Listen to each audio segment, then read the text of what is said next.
사도행전 9장 23절에서 31절까지 말씀을 교독합니다. 여러 날이 지나매 유대인들이 사울 죽이기를 공모하더니 그 계교가 사울에게 알려지니라. 그들이 그를 죽이려고 밤낮으로 성문까지 지키거늘 그의 제자들이 밤에 사울을 광주리에 담아 성벽에서 달아내리니라.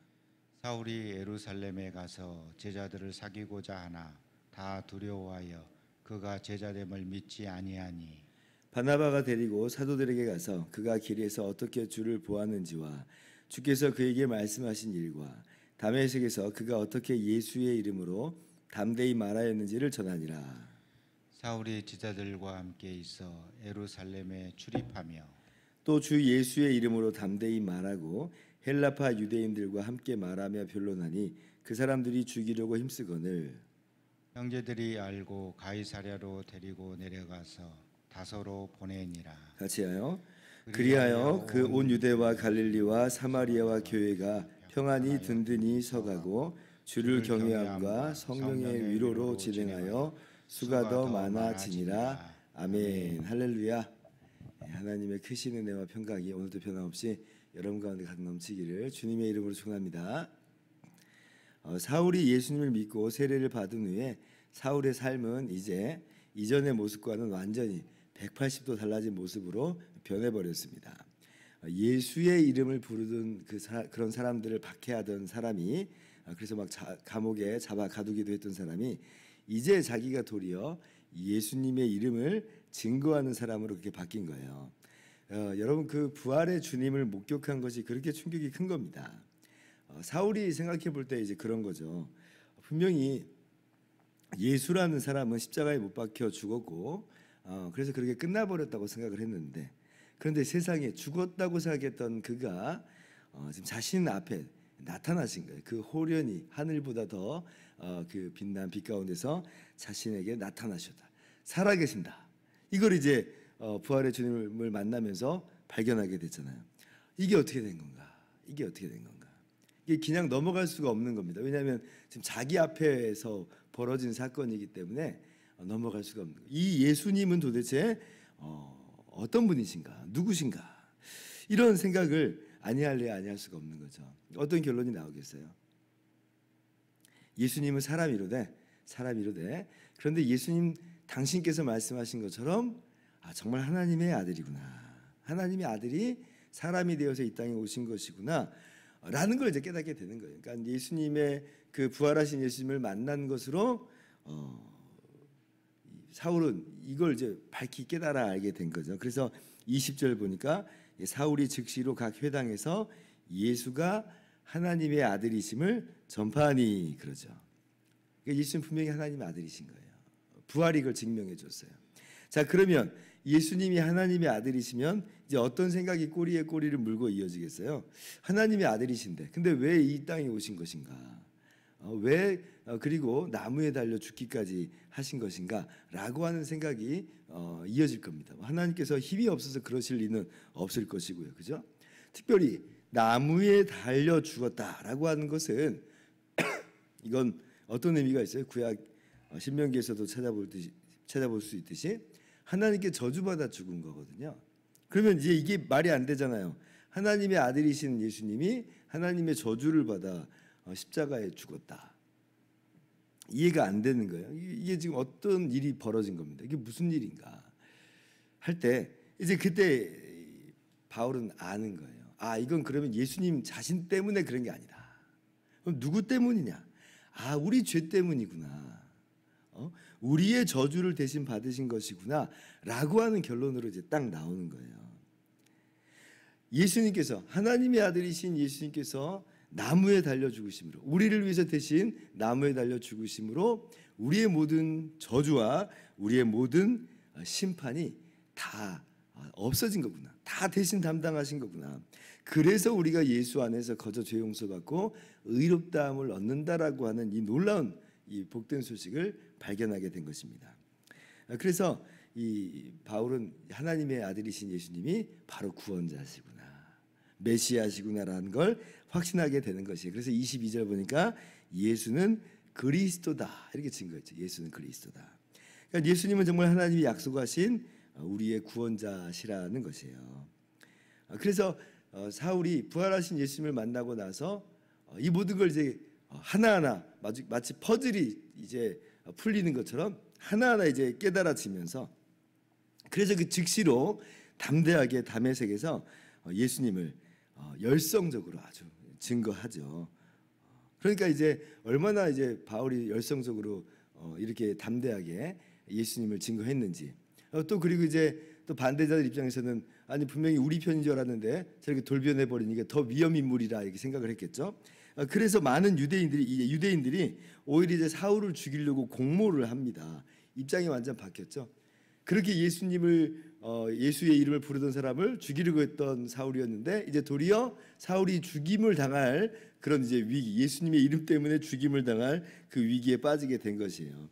그래서 이제 이런 사울이 굉장히 어려움 가운데 있었을 때 어떻게 합니까? 25절 보니까 광주리에 달아서 이 성벽에 이제 달아내리기까지 합니다. 아주 급작스러운 탈출, 영화에서나 보는 것 같은 아주 그런 이제 탈출 작전을 감행을 한 거죠. 그렇게 해서 이 유대인들의 위협에서 벗어날 수 있었다라고 하는 겁니다.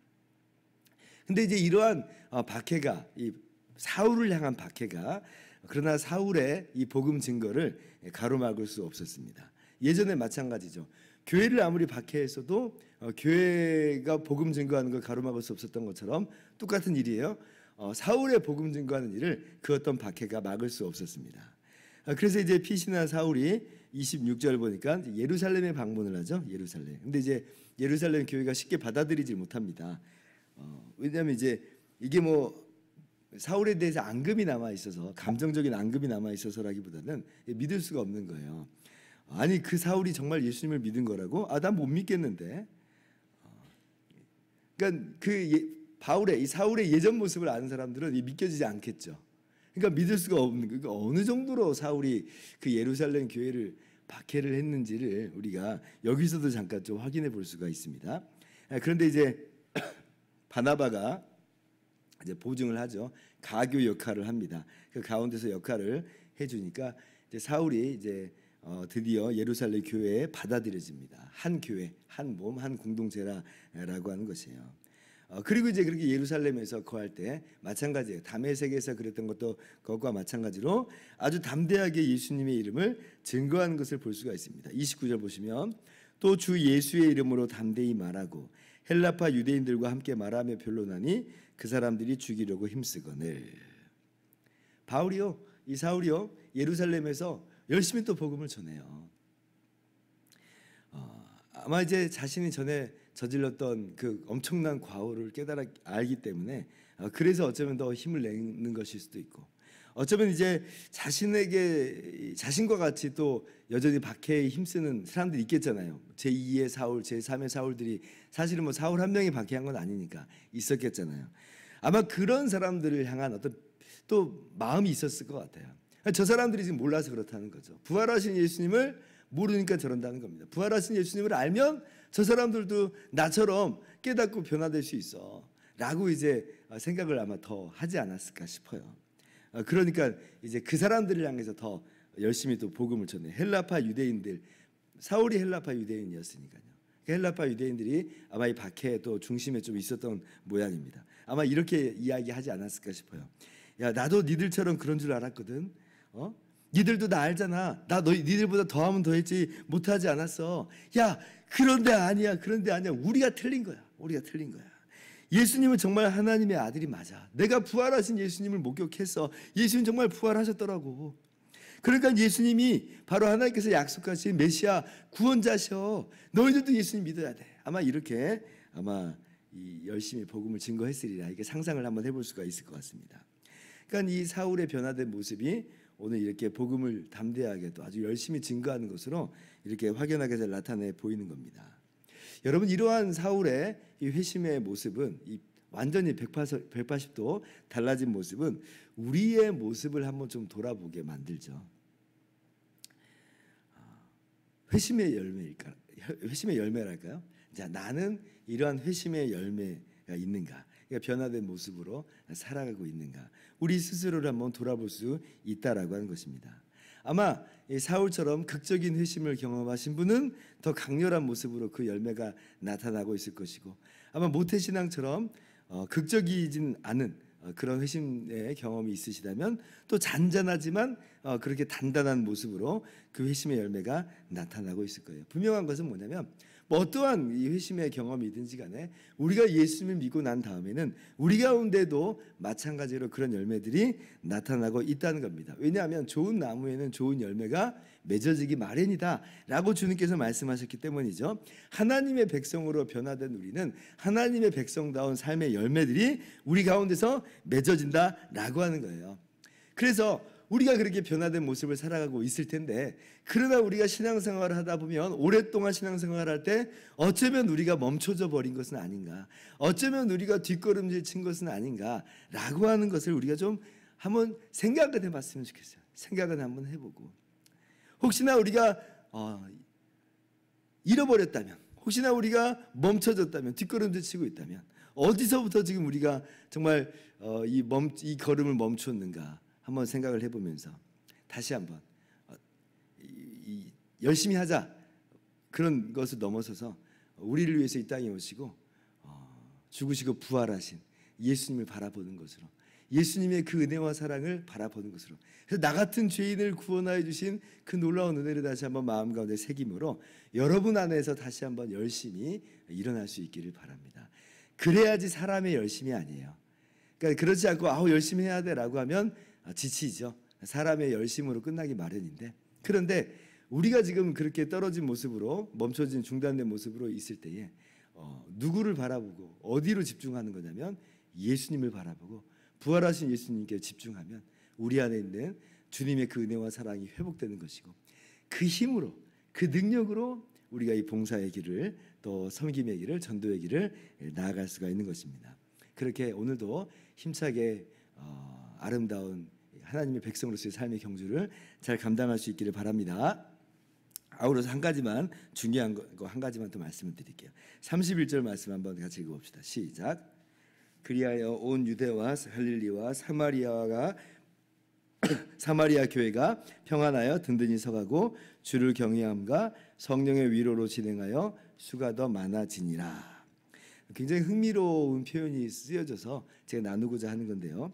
보세요. 온 유대와 갈릴리와 사마리아 교회들이 평안하여 든든히 서가고, 이렇게 써 있지 않죠. 우리가 생각할 때는 한 유대도 있고 갈릴리도 나오고 심지어 사마리아도 나오는데 교회가 한두 개도 아닐 텐데 교회들이 평안하여 든든히 서가고 이렇게 써야 됐을 것 같은데, 그런데 성경을 보니까 단수로 써 있어요. 교회 하나예요. 교회 하나. 그러니까 유대와 갈릴리와 사마리아에 있는 이 하나의 교회, 단수니까 하나의 교회가 든든히 서가고 이렇게 기록이 되어 있는 거예요. 이게 무슨 얘기냐면 지역 교회들이 있죠. 많은 교회들이 있어요. 성경에서도 교회들이라고 하는 표현을 씁니다. 그런데 이것이 지역 교회로서는 교회들이다 이렇게 표현을 하지만, 그러나 전체적인 시각으로 보면 뭐라는 거냐면 우리 예수님의 그리스도의 하나의 몸이다. 그러니까 한 교회다라고 하는 거예요. 그러니까 세계에 있는 모든 교회는 그리스도의 한 몸이요 한 교회다라고 하는 것을 이 말씀에서 우리가 볼 수가 있어요. 그래서 우리가 예수님이 교회의 머리가 되시고 교회가 예수님의 몸이라고 할 때는 특정한 교회를 지칭해서 지금 이야기하는 것을 넘어서 있는 거예요.